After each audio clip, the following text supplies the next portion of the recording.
Bonjour à toutes et à tous et bienvenue sur ma chaîne Donjons et Blaster. Alors aujourd'hui je vais vous faire la présentation d'un petit logiciel d'édition de cartes pour l'adapter à plusieurs jeux. Donc ce logiciel c'est Magic Set Editor. Alors lui il sert à créer des cartes pour Magic mais on va voir qu'on va pouvoir le détourner pour d'autres jeux. Donc aujourd'hui je vais vous montrer comment créer une carte pour le jeu Mordheim et aussi comment créer une carte pour X-Wing. Alors moi j'aime bien avoir des cartes à côté du tapis de jeu parce que je trouve que c'est plus lisible pour moi, hein. Voilà, même si ça surcharge un peu la surface, je trouve qu'on est plus lisible sur les personnages. Donc Magic Set Editor, donc vous le téléchargez sur internet, vous l'installez et quand vous l'ouvrez, vous arrivez sur cette petite fenêtre, vous faites New Set pour créer une nouvelle carte. Et ici, on vous propose plusieurs styles de cartes, donc du Magic, Vanguard, Yu-Gi-Oh, tout ça. Donc, si vous cliquez dans Vanguard, vous avez une carte, VS, vous en avez plusieurs, Yu-Gi-Oh, vous en avez qu'une. Donc, on va se mettre sur Magic. Et en bas, vous avez différents styles de cartes. Donc, on va prendre la première, hein, qui est ici. Et là, je vous montre un peu tout ce que vous avez.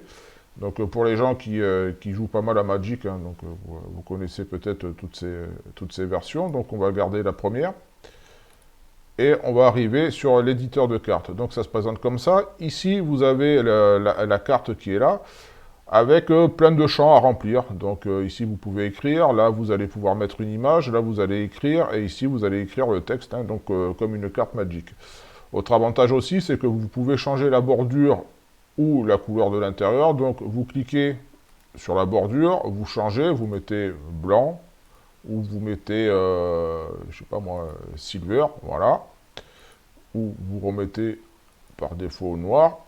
L'intérieur, là ici, là où c'est gris, vous cliquez là et vous choisissez, donc blanc, bleu, hein. Moi je vais prendre, on va dire, allez, vert, voilà. Et après, vous pouvez écrire tout ce que vous voulez. Donc, moi, je vais vous montrer comment créer ma carte pour Mordheim, pour mes hommes bêtes. Donc, ici, je vais écrire homme bête. Donc, on va mettre la petite majuscule.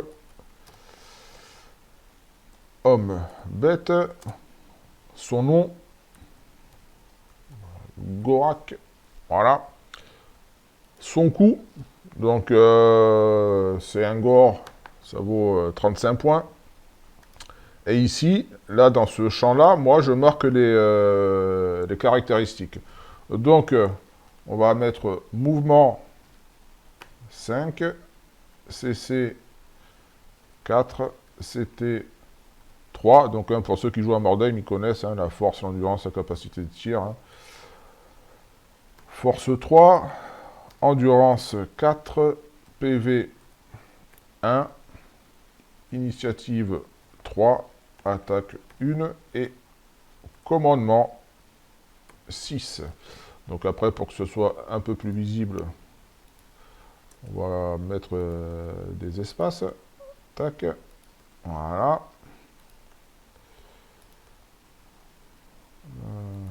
Ici. Et voilà. Alors ici, là, vous pouvez changer le sigle. Bon, après, là, c'est pour Magic, hein. Là, moi, je n'ai pas trouvé quelque chose d'utile à mettre là-dessus. Et après, ici, vous avez la zone de texte. Alors, si vous avez une règle particulière, vous pouvez marquer la règle particulière.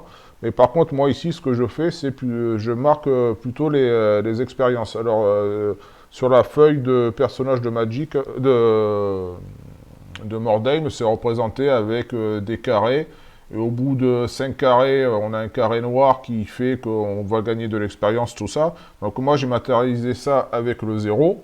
Donc, mettre une suite de 0. Et pour me signaler la case noire à laquelle on va gagner de l'expérience, moi, je mets plutôt un petit symbole. Donc vous allez dans Format.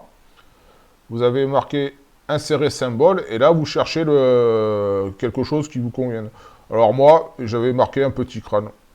Tac. Donc voilà, ici vous avez ça, le 000. Ensuite, voilà, format insérer un symbole. Donc voilà. et ainsi de suite. Donc ça, c'est pour l'expérience de mon personnage. Donc à chaque fois que il tue quelqu'un, il gagne une croix, tout ça. Et quand il arrive sur le petit crâne, c'est là où il gagne de l'expérience. Donc moi, j'ai matérialisé ça avec le 0 et un petit crâne. Donc voilà pour que ce soit plus clair. Alors dessus je marque pas l'équipement parce que l'équipement pareil ça va être des cartes qui vont être posées à côté parce que moi j'ai souvent tendance à oublier ce qui est marqué sur ma feuille de personnage plutôt que quand j'ai toutes les cartes qui sont alignées à côté de moi, j'arrive mieux à me souvenir du matériel et de tout l'équipement que porte mon personnage. Donc voilà. Ensuite pour l'image c'est simple, on double-clique à l'intérieur et on vient télécharger une image. Donc on va télécharger celle-là par exemple, on ouvre et on se retrouve donc avec une autre image qui vient ici et on vient glisser le petit rectangle pour bien cadrer. Voilà, donc on va prendre cette image, on fait OK et on se retrouve donc avec l'image d'un homme bête qui vaut 35 points, avec ses caractéristiques, son expérience.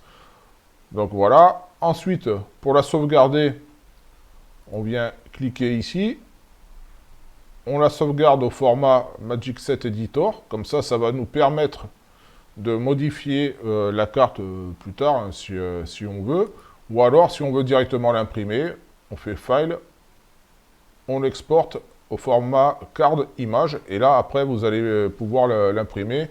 Il vous le sauvegarde sous un format JPEG.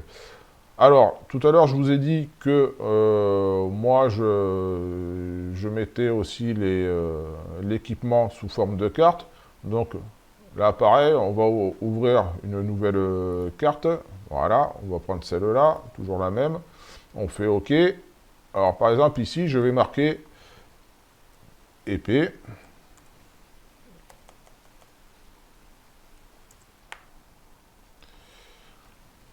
Voilà.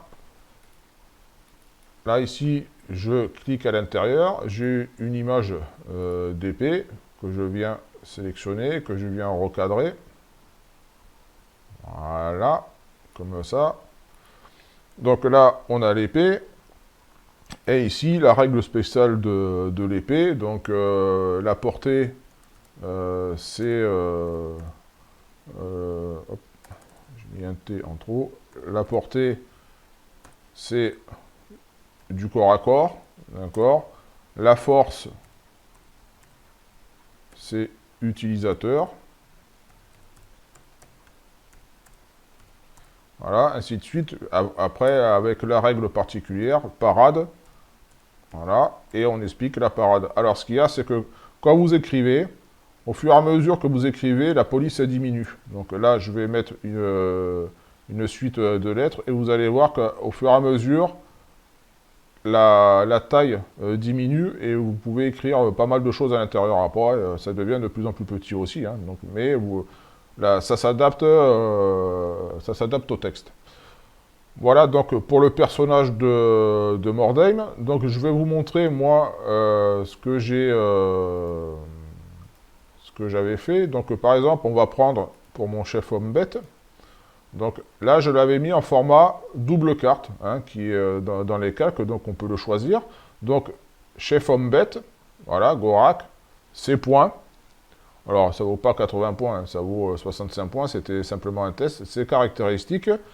Donc, la valeur de bande, c'est ce qui est en haut de la feuille d'aventure, de la feuille de bande. L'expérience, la valeur, le magot. Donc, voilà. Ça, au moins, c'est écrit sur la carte du chef. Et ici, j'ai marqué toute la ligne de l'expérience des héros. Hein. Donc, voilà, vous avez... là, vous mettez une petite croix, ensuite vous tombez sur le crâne, hop, vous augmentez, et ainsi de suite. Donc là, ici, on peut mettre une autre image sur ce format-là. Donc, bon, moi, j'ai pas mis d'image pour l'instant. Donc, voilà ce qu'on peut faire avec Mordheim. Plus après, les cartes qu'on va pouvoir venir aligner à côté. Et comme ça, on se souviendra de tout l'équipement de son personnage. Alors, après, moi, ce que j'ai fait, c'est que je l'ai aussi utilisé pour X-Wing. Alors, par exemple, pour les bombes, ou bah, par exemple pour la charge sismique, parce que des fois, ben, c'est bien d'avoir la règle de la charge sismique à côté. Donc, charge sismique, donc pareil, hein, le petit bandeau en haut, l'image que j'ai téléchargée, type engin bombe et l'explication et tous les dégâts. Donc, à la fin de la phase d'activation, cet engin explose. Lorsque cet engin explose, choisissez un obstacle, tac, tac, tac, tac. Donc voilà, j'ai marqué tous les effets de la charge sismique, comme j'ai fait aussi pour les autres bombes. Pour les dégâts, alors à X-Wing, on a des dégâts simples et des dégâts critiques. Donc les dégâts critiques sont représentés par une étoile qui est creusée à l'intérieur, et un dégât normal, c'est une étoile qui est pleine. Donc pour représenter ça, j'ai utilisé les symboles. Ah oui, hop là, voilà. J'ai utilisé les symboles qui nous proposent. Donc moi j'ai utilisé la White Mana pour faire un dégât normal, et la Snow Mana qui est en fait une étoile un peu creuse pour représenter les dégâts critiques. Donc voilà l'utilisation de Magic 7 Editor. Donc après on peut le mettre sur plein de styles de jeu, hein. Donc voilà, on peut faire des doubles cartes, on peut utiliser les cartes des Planet Walker, donc je crois que c'est des plus grosses cartes. Donc après ça, c'est sous format JPEG, on l'imprime, donc soit sur du carton épais, du papier épais, style 160 grammes, ou alors eh ben, on va à Top Office ou tout ça, faire imprimer ça sur du papier encore plus épais. Et voilà, et après vous alignez toutes les cartes à côté de votre jeu. Donc voilà pour ce petit logiciel Magic 7 Editor, pour faire des cartes pour pas mal de jeux. Voilà, merci à vous et à bientôt pour d'autres vidéos.